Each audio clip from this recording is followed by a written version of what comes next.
Number 8 जो है that is from the exercise 5.1 का क्वेश्चन नंबर जो 8 है मैं वहाँ अभी यहाँ पे सॉल्व करूँगा। तो सबसे पहले समझ लेते हैं कि क्वेश्चन 8 है क्या। क्वेश्चन 8 क्या है कि कॉम्प्लीमेंट एंगल है। आपको दो एंगल दिए गए हैं। अब ये बोला है कि उसमें से एक एंगल जो है वो 45 डिग्री से ज़्यादा होगा, it is more than 45 degree, okay. और आपको ये पूछा गया है कि जो दूसरा एंगल है क्या वो 45 से ज़्यादा होगा, कम होगा या इक्वल टू होगा।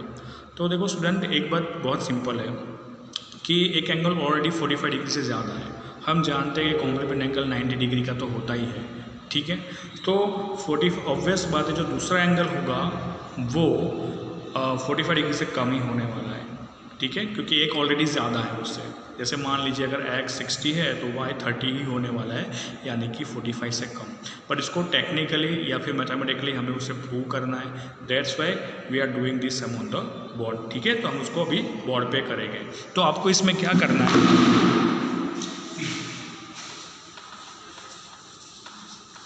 मैं नंबर 8 को अभी यहाँ पे कर रहा हूँ, ठीक है। अब नंबर 8 जो है यहाँ पे एक एंगल जो है वो है x इज मोर देन 45। ये ऑलरेडी दिया गया है कि x जो है x is more than 45 degree, okay. दूसरा एंगल है y, ठीक है। अब y के बारे में क्वेश्चन है कि क्या y जो है वो 45 से ज़्यादा होगा, कम होगा या इक्वल टू होगा। तो ये तो क्लियर है कि कम है, बट कैसे वो हम यहाँ पे प्रूव करेंगे। तो सबसे पहले लेना है x जो है is more than 45, then add y on both side, ठीक है। तो यहाँ पे जो एंगल है, जो मैंने साइड्स ली गई है, ठीक है, साइड्स जो है मैंने दी है यहाँ पे, मैं आपको अभी स्क्रीन रोटेट करके बता देता हूँ, सी, ठीक है। अब यहाँ पे क्या करना है मुझे, आप देख सकते हो इसमें कि y को मैं ऐड करूँगा, ठीक है। So x plus y is more than y plus 45, ठीक है। सीधा है, हम ये जानते हैं ये चीज़ कि जो x की वैल्यू होगी वो y से ज़्यादा है, ठीक है। तो इसको हम सिर्फ सॉल्व कर रहे हैं y को ऐड करने से, ऐड करके। तो अब यहाँ पे हम क्या करेंगे, हम जानते हैं कि x प्लस वाई क्या हो सकता है। तो देखो ये कॉम्प्लीमेंट एंगल है, यानी अगर मैं दो एंगल को जोड़ता हूँ तो एक डिग्री बनेगी, और ये कॉम्प्लीमेंट एंगल है इसलिए वो डिग्री होगी 90 डिग्री, ठीक है। तो that is here 90 degree, that is more than y plus 45, ठीक है। तो यार 90 degree is more than y plus 45। अब सिंपल क्या करना है, इस 45 को 90 की तरफ ले जाना है, ठीक है। सो यहाँ पे 90 minus 45 and there is more than y, okay. अब 90 माइनस 45 अगर हम लोग करते हैं, so it means that is 45 degree, that is more than y, okay. तो हम यहाँ पे ये चीज़ देख सकते हैं कि 45 जो है, 45 डिग्री जो है, ठीक है, वो y से ज़्यादा है, it means y is less than 45। तो हमें मैं यहाँ पर ऊपर लिख रहा हूँ कि y is less than 45 degree, okay. So we got the answer, technically we prove that y is less than 45 degree, that is given here on the upward side of the board, okay. Now I hope so that you understand this. हमने क्या किया है, एक complement angle था, उसमें angle 45 से ज़्यादा दिया था, दूसरा फाइंड करना था। जस्ट वी फाइंड आउट कि y जो है टेक्निकली प्रूव किया है कि वो 45 से लेस है, ठीक है।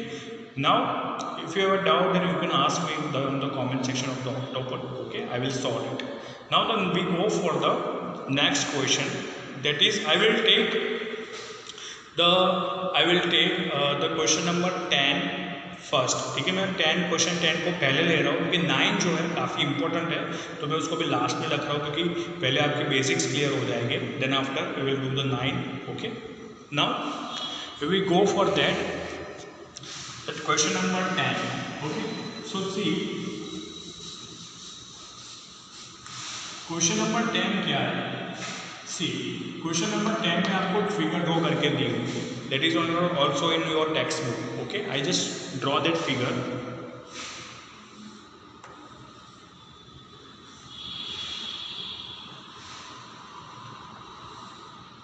Okay, this is angle 5, angle 1, angle 2, angle 3, angle 4 and here is just okay, just arrow. Okay, तो यहाँ पे इस तरह की आपको फिगर जो है ड्रॉ करके दी है। अगर आपको समझ में ना आए तो मेरा रिक्वेस्ट है कि आप लोग टेक्स्ट बुक ओपन करके रखेगा तो आपको ये समझ में आ जाएगा। ठीक है, अब 10 के 1 में क्या पूछा है, दिस इज क्वेश्चन 10। अब फर्स्ट की बात करें, so what they are asking about, they are asking about the vertical opposite angle. अब let we know what is a vertical opposite angle. Vertical opposite angle क्या होता है, ठीक है, वो एक बार जान लेते हैं। सी वर्टिकल ऑपोजिट एंगल अगर ऐसे क्रॉस है, एक्स बना हुआ है, तो सी दिस और दिस 1 3 ये है, ये आमने सामने जो एंगल होते हैं वो वर्टिकल ऑपोजिट एंगल होते हैं, एकदम आमने सामने होते वैसे। ठीक है, तो अभी इसमें जो है वर्टिकली ऑपोजिट एंगल जो है कौन सा हो सकता है फिगर के हिसाब से, ठीक है, या फिर और यहाँ पे अगर कोई है आपका एंगल तो वो भी 2 और 4 वर्टिकली ऑपोजिट एंगल हुए, यानी कि आपके जो सामने बैठा है वो वर्टिकली ऑपोजिट एंगल में आएगा। ठीक है, मेरे पास दो चेहरे आमने सामने, रोल नंबर 32 रोल नंबर 35 बैठा है, तो आमने सामने, they are the vertically opposite angle. So according to this figure हमें चेक करना पड़ेगा कि ये ऐसा वर्टिकल ऑपोजिट एंगल कौन सा है। सी फर्स्ट ये देखिए, ये 4 नंबर और ये 1 नंबर बेसिकली एक दूसरे के एकदम सामने है। 4 नंबर और 1 नंबर बहुत सामने है। ये देखो एक्स बना हुआ है, इसमें ये 4 और ये 1, 4 और 1 एक दूसरे के आमने सामने है। तो हमारा पहला जो पेयर है वो है angle 4 and angle 1। This is counted as a vertically opposite angle. ठीक है, ये तो सिर्फ एग्जाम्पल था समझाने के लिए। ठीक है, ये सबसे रिलेटेड नहीं है। तो हमारा पहला पेयर है एंगल 4 एंड एंगल जो है 1।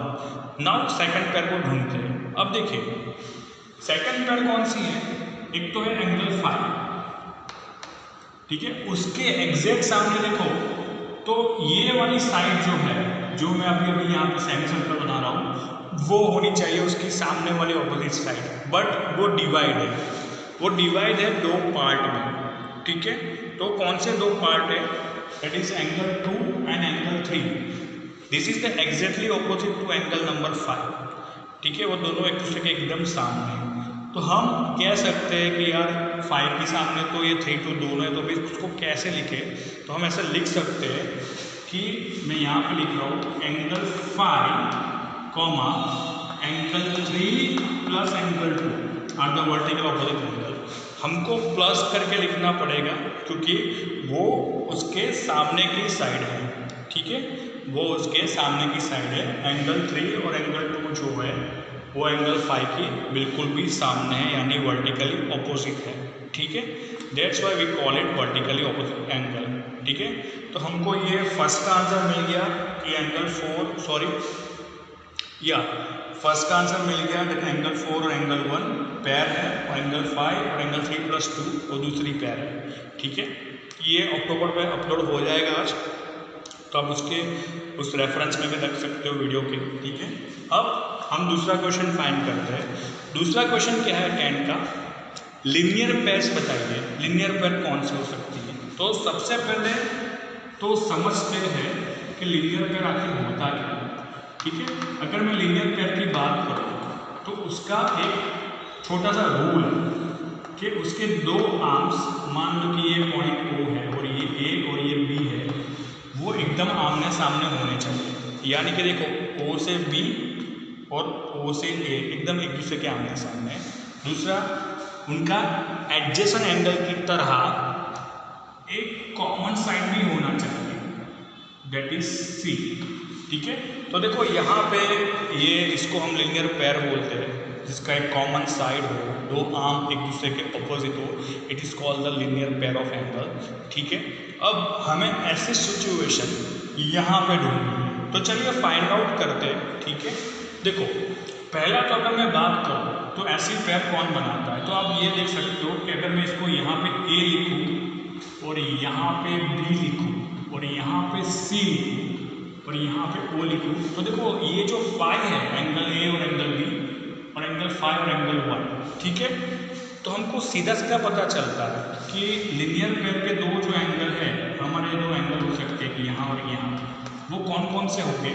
तो वो ये है एंगल फाई, ठीक है, दैट इज एंगल फाई, और यहाँ पे है एंगल 1, ठीक है। तो हमारी जो पहली पेयर है लीनियर पेयर ऑफ एंगल की, जो उसकी कंडीशन को सेटिस्फाई करती है, उसकी डेफिनेशन को सेटिस्फाई करती है, वो है एंगल फाई और एंगल 1, ठीक है। तो आप देख सकते हो कि मैंने सिर्फ इतना पोर्शन ही लिया है मेरे हाथ से ऊपर वाला बेस का, ठीक है। तो that is the linear pair of angle, okay. So देखिए आप, ये है फाई और ये है 1, that is linear pair of angle. तो हमको हमारी पहली पेयर तो मिल गई कि एंगल 1 और एंगल फाई, ओके। अब हम दूसरी पेयर की बात करें कि यार दूसरा पेयर कोई हो भी सकता है कि नहीं, वो एक कंफ्यूजन होता है, ठीक है। तो हम क्या करेंगे, हम मान लीजिए इसको नाम दिया है मैंने D, एग्जाम्पल में इसको नाम दिया D। अब सेकंड पेयर कौन सी बनेगी वो ध्यान से देखते हैं, ठीक है, क्योंकि ये जो है थोड़ा सा आपको कंफ्यूजन होगा, कोई बात नहीं, हो भी चाहे गलती हो तो भी डोंट वरी, बट इसको हम ध्यान से समझते हैं कि अब दूसरा पेयर कौन सा होगा। तो देखो कंडीशन सेम रहनी चाहिए कि आर्म एक दूसरे के आमने सामने। तो देखो सबसे पहला आर्म है C, तो मैं यहाँ पे लिख रहा हूँ C। दूसरा एग्जैक्टली उसके सामने वाला आर्म है D, तो मैं यहाँ पे लिख रहा हूँ D। उसका कॉमन आर्म है O, तो मैंने यहाँ पे O रखा, ठीक है। तो देख सकते हो ये C ये D एक दूसरे के एकदम सामने, ये आपका टेढ़ा फिगर जो आपको दिख रहा है टेक्स्ट बुक के अंदर, ठीक है। अब देखो उसके एंगल कौन से हैं, C से O के बीच में जो एंगल है वो है फाई, और O से D के बीच में जो एंगल है वो है एंगल 4। इसका मतलब ये हुआ जैसे पहले में 1 फाई था, वैसे दूसरे में एंगल 4 और angle 5 they are considered to be the linear pair of angle, ठीक है। तो this is your answer that the angle 4 and angle 5 are under pair of linear pair of angle, यानी आपकी दो पेयर होगी angle 1 angle 5 to angle 5 angle 4, ठीक है। इस तरह आप इसको लिख सकते हो, this is considered to be the linear pair of angle, ठीक है। तो यहाँ पे आपका क्वेश्चन 10 जो है वो खत्म हो जाएगा, ठीक है। आई होप कि आपको समझ में आया हो, अगर नहीं भी आया है तो don't worry, you can ask me on the October, I will definitely give the answer, ठीक है। अब ये दैट इज हो गया एंगल 5 और एंगल 4 जो है वो आपको लीनियर पेयर ऑफ आपका एंगल है, ठीक है। अब हम दूसरे क्वेश्चन की तरफ चलते हैं, that is question number 11, okay. मैं 9 को बाद में ले रहा हूँ क्योंकि थोड़ा सा समझने वाला बहुत ही इंटरेस्टिंग क्वेश्चन है, तो वो दूसरे वीडियो में डालूंगा, ठीक है। तो देखिए अब क्वेश्चन 11 की तरफ जाते हैं। तो देखिए सबसे पहले क्वेश्चन 11 में आपको पूछा गया है कि मुझे बताइए कि एडजेसेंट एंगल है कि नहीं, वो आपको बताना है कि आपको जो फिगर ड्रॉ करके दिए उसमें एडजेसेंट एंगल वो है कि नहीं। सबसे पहले तो ये समझते कि एडजेसेंट एंगल क्या होता है, ठीक है। तो एडजेसेंट एंगल जो है वो इस तरह से होता है, जिसका कॉमन पॉइंट हो, यहाँ पे आपको दिया गया हो A पॉइंट, यहाँ पे आपको B दिया गया हो, यहाँ पे आपको C दिया गया हो, ठीक है। तो देखो OC और OA उसके दो आर्म से दो साइड से, उनका कॉमन साइड क्या है OB उनका कॉमन साइड है, यानी पहली कंडीशन तो पूरी हो गई। दूसरी कंडीशन थी कि common vertex, common point, common origin होना चाहिए, तो वो है O, ठीक है। तो ये जो है एडजेसेंट एंगल का आइडियल फिगर है कि एडजेसेंट एंगल ऐसा होता है, ये उसका आइडियल फिगर है, ठीक है। इसको हम समझते हैं, it is called the adjacent angle, ठीक है। लीनियर एंगल में क्या होगा, ये जो OC आर्म है ना वो एग्जैक्टली यहाँ सामने आ जाएगा, बट अभी हम उसकी बात नहीं कर रहे, मैं सिर्फ उसको क्लियर करवा रहा हूँ, ठीक है।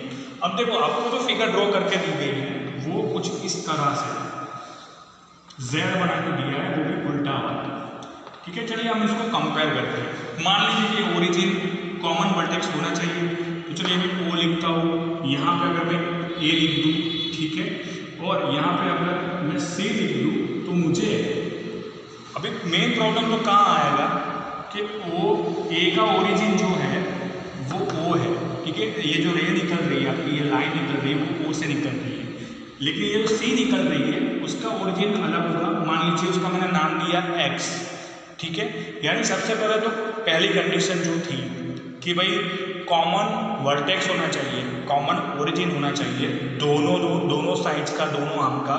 यहाँ पे दो आर्म है सी और ओ, वैसे तो ओ सी होना चाहिए लेकिन नहीं है, ये दो आर्म है जिनका कॉमन ओरिजिन नहीं है। होना क्या चाहिए था ये वाला ओ सी, बट सी जो है वो एक्स में से निकल रहा है, ठीक है। तो ओ सी ओ ए होना चाहिए, ओ ए तो हो रहा है बट सी जो है वो एक्स में से निकल रहा है, यानी दोनों का कॉमन वर्टेक्स नहीं है, ठीक है। ये जो ओ होना चाहिए वो कॉमन ओरिजिन नहीं है। दूसरा, यहाँ पे आप देख सकते हो कि ये कॉमन इनका साइड मैच हो रहा है, ओ सी और ओ ए का बीच में जो है वो कॉमन साइड जो है वो ओ बी है, ठीक है। बट यहाँ पे वो चीज़ मिसिंग है, ठीक है ही नहीं। तो दूसरी कंडीशन भी मैच नहीं हो रही है, ना पहली हो रही है कॉमन वर्टेक्स का, ना कॉमन साइड वाला कंडीशन मैच हो रहा है। तो आपका आंसर आएगा no, this is not a adjacent angle. Angle 1, angle 2 बिल्कुल भी एडजेसेंट एंगल नहीं है, ठीक है। तो अभी इस वीडियो को चलिए मैं यहाँ तक रखता हूँ। नेक्स्ट वीडियो जो मेरा आएगा वो आपके होगा, that is on question number 9, जो काफ़ी इंपॉर्टेंट है, इसलिए मैं उसको सेपरेटली रख रहा हूँ, ठीक है। अगर आप query you can ask me on the outdoor, okay.